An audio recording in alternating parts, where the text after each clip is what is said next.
Bismillahirrahmanirrahim. Assalamualaikum warahmatullahi wabarakatuh.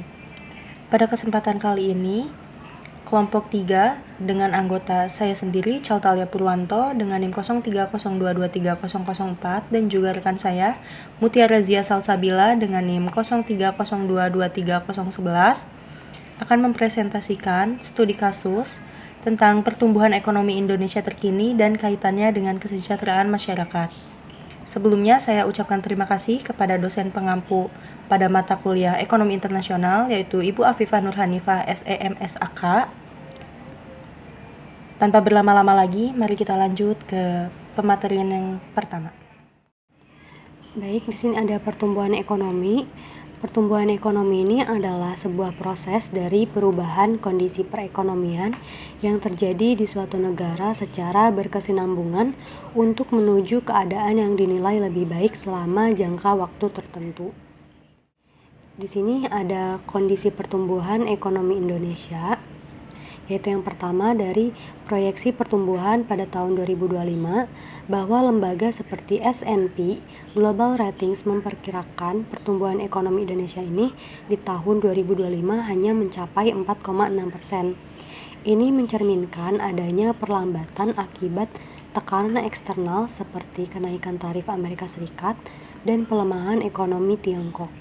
Walaupun pertumbuhan ekonomi Indonesia masih dianggap solid di antara negara berkembang Asia, proyeksi dari Bank Indonesia yaitu BI juga menunjukkan kisaran pertumbuhan ekonomi tahun 2025 ini berada di angka 4,7% sampai 5,5%, sedikit lebih rendah dari perkiraan sebelumnya. Lalu yang kedua ini ada sektor andalan, yaitu sektor industri pengelolaan non-migas diprediksi tumbuh 6,4% pada tahun 2025, turun dari target semula yaitu 9,1%. Ini tuh mengindikasikan adanya penurunan ekspansi industri karena permintaan global yang melemah.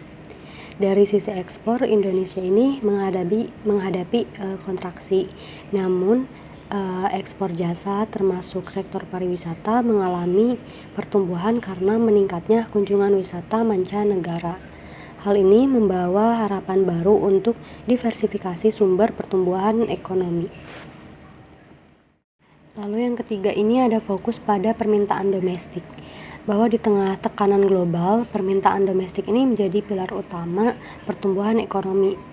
Perekonomian Indonesia ini tetap didorong oleh permintaan domestik yang kuat, baik konsumsi swasta, pemerintah maupun investasi. Itu pada permintaan domestik ini tuh pertumbuhan ekonomi yang pertama tuh ada konsumsi rumah tangga yang tetap tumbuh stabil ditopang oleh daya beli masyarakat yang relatif terjaga dan tingkat kepercayaan konsumen yang tinggi. Lalu belanja pemerintah dan investasi domestik ini turut menopang pertumbuhan, terutama melalui pembangunan infrastruktur dan program bantuan sosial.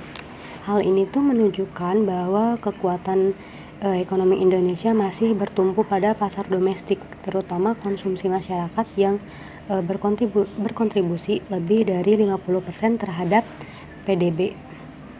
Jadi meskipun Indonesia ini menghadapi tantangan eksternal yang cukup besar pada tahun 2025, namun fondasi ekonomi domestik yang kuat, khususnya dari sisi konsumsi dan sektor jasa, masih menjadi penopang utama pertumbuhan. Namun untuk benar-benar meningkatkan kesejahteraan masyarakat, diperlukan sinergi antara pertumbuhan ekonomi dan pemerataan yang hasilnya termasuk penciptaan lapangan kerja, stabilitas harga, dan akses layanan dasar yang merata. Selanjutnya ada relevansi terhadap kesejahteraan masyarakat. Pada poin pertama ada tingkat kepuasan dan perlindungan sosial. Menurut kompas.id, survei Litbang Kompas pada Desember 2023 menunjukkan 80,1% masyarakat puas terhadap kinerja pemerintah di bidang kesejahteraan sosial.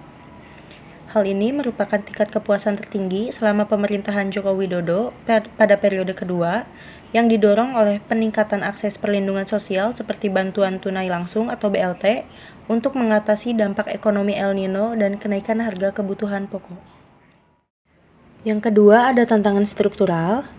Menurut Direktorat Perencanaan Makro dan Analisis Statistik menyebutkan bahwa meski kemiskinan menurun hingga 1 digit sejak tahun 2018, penurunan kesenjangan kesejahteraan berjalan lambat dibandingkan negara tetangga seperti Malaysia dan Thailand. Struktur ekonomi Indonesia cenderung menghadapi perlambatan karena persoalan kapasitas produktif dan perlunya perbaikan kualitas ekonomi, sehingga peningkatan kesejahteraan masyarakat belum merata. Dan yang terakhir ada transformasi digital dan akses finansial. Menurut Republika menyebutkan bahwa pertumbuhan ekonomi digital didukung semakin luasnya penggunaan transaksi non-tunai dan layanan perbankan digital yang telah memberikan manfaat efisiensi, tetapi literasi keuangan masyarakat Indonesia masih tertinggal dibandingkan negara tetangga. Hal ini menciptakan peluang sekaligus tantangan baru dalam pemerataan kesejahteraan. Di sini saya akan membacakan kesimpulannya, yaitu bahwa Indonesia ini mempertahankan pertumbuhan ekonomi yang stabil namun melambat, terutama karena tekanan eksternal global. Di sisi lain, permintaan domestik dan perlindungan sosial ini terus menjaga daya beli serta kesejahteraan masyarakat. Transformasi digital dan perluasan akses keuangan menjadi tren positif, namun ketimpangan kualitas dan literasi masih menjadi tantangan. Lalu kesejahteraan masyarakat secara umum ini membaik, terbukti dari tingginya kepuasan sosial dan menurunnya kemiskinan. Namun distribusinya belum sepenuhnya merata dan perlunya penguatan kebijakan berbasis inklusi ekonomi.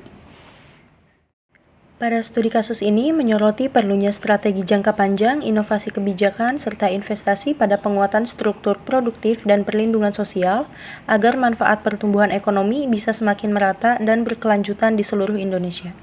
Baik, mungkin cukup sekian pemaparan studi kasus yang telah kelompok 3 sampaikan. Mohon maaf atas kekurangan dan kelebihannya. Terima kasih. Wassalamualaikum warahmatullahi wabarakatuh.